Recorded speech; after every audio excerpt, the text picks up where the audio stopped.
Hi, I'm Malika, and I want to talk to you about how you can talk to your children about your breast cancer and what I did to cope. I was 37 when I was diagnosed with breast cancer. This was early 2014. My two children were aged 5 and nearly 3 at the time. So, yeah, early years, let's say. And basically, I didn't know how I was going to tell them. But what I did know is that, children tend to be more frightened when they don't know. Um, they also can tell when there's an elephant in the room. They have an innate sense. You will have noticed it, right? If you're angry, your kids get a bit funny around you because they're thinking, "What's wrong? Oh, what have we done?" When it's nothing to do with them. Just had a bad day.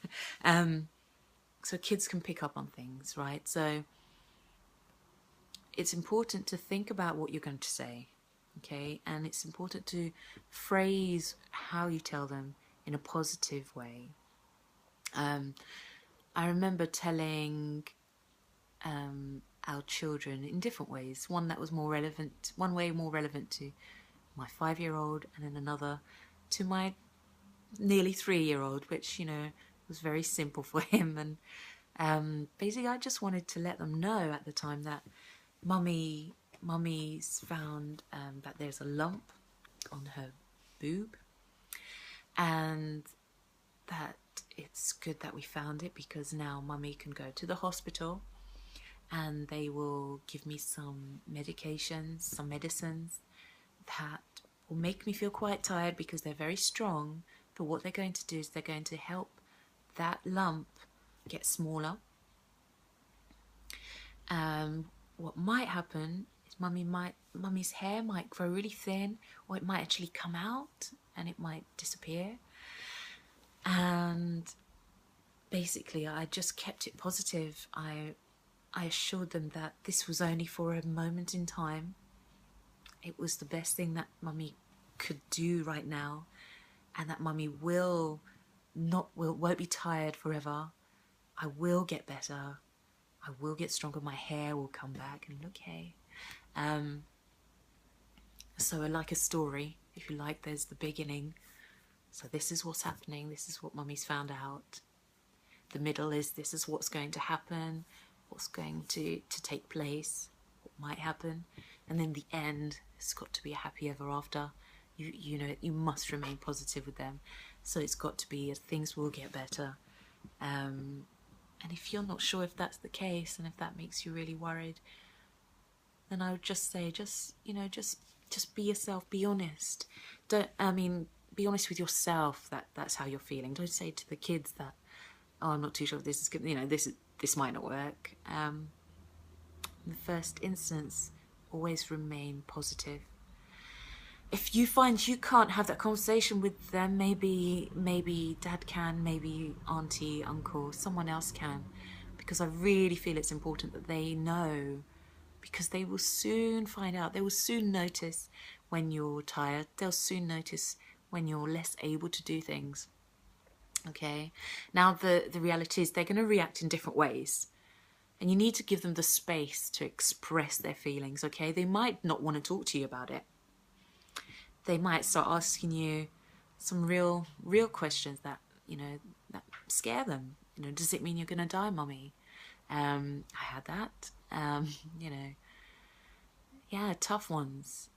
We never really want to think about that. As parents, it's the last thing you want to think about, because you just want to care and love your children through to their old age, right? Let them express themselves.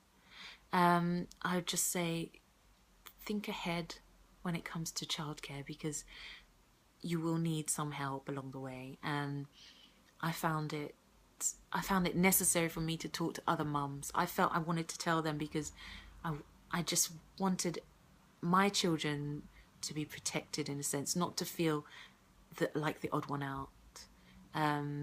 So I did tell other mums what was going on for me, that were at our school and nursery at the time. Okay, things I did were just nice little things I did was I recorded myself reading, you know, YouTube and all that. I recorded myself reading a few stories, their favourite bedtime stories, and I made sure that they, you know, those clips, we had the links to those YouTube videos, or whether you just keep them on your phone or your tablet, that's up to you.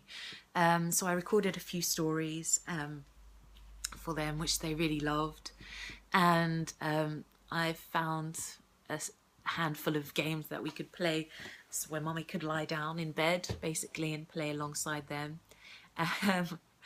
Funny thing about that is my eldest one's very much into Minecraft, and so there came a point where I just thought, well, I'm going to learn how to play Minecraft. This was all a big puzzle to me before, but I learned how to play Minecraft, and we would sometimes sit in bed propped up with the pillows and just play together, and they loved it, you know. So some games that you can play, or, you know, with your little figures, but explain that Mummy is tired, and sometimes you might have to watch more DVDs than you'd really like to admit. Yeah, lots of cuddles, and I never hid when I was crying or angry or emotional, and I can remember saying to them, you know, I'm sorry, Mummy is tired and I can't wait to get better. And they would understand, you know, instead of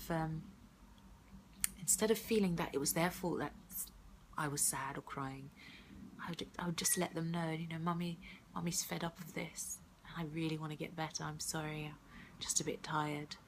It's okay for them to see you cry, but you must recap that for them. You must reframe it and let them know that this is why you're crying. We all get sad, but I'm okay, and, you know, thank you for asking. If they're sad or concerned, thank you for asking. Big cuddles all round.